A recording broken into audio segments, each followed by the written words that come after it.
বাকি কাদেরকে সারা জীবনের জন্য মুক্ত করা হলো? একজনকে জেলের ভিতরে ঢুকিয়ে বাকি কত তোতা পাখিকে উড়িয়ে দেওয়া হলো? আমরা এই প্রশ্নগুলো করতে চাই। একজনকে খাঁচায় আপনি ঢোকাবেন আর বাকিগুলোকে কি বাইরে বাঘ তৈরির জন্য ছেড়ে দেবেন? এটা আমরা মানব না। আমরা মনে করি এটা শুধুমাত্র একটা পাঠ হতে পারে, এটা একটা ধড় হতে পারে। আমরা শুধু ধড় নয়, মাথাও চাই, লেজও চাই, পুরো শরীরটা চাই।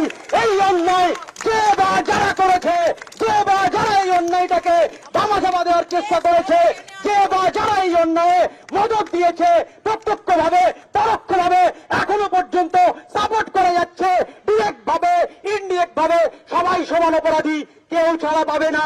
আজকে আমার গলার আওয়াজ যার যার কানে পৌঁছাচ্ছে, কান খুলে শুনে রাখুন। একজন যদি রাস্তায় থাকে সে আমাদের সাহস। আমরা এই রাস্তায় যুদ্ধ করছি শুধু একটা হয়ে নয়, পশ্চিমবঙ্গের বুকে, ভারতবর্ষের বুকে রোজ রোজ কেন ভয় তৈরি হবে? স্বাধীনতার ৭৫ বছর পরে এসেও এরকম হওয়ার মতো ঘটনা কেন আমাদের দেখতে হবে? প্রশাসন, আইন, আদালত, বিচার ব্যবস্থা আমাদেরকে উত্তর দিয়ে যায়।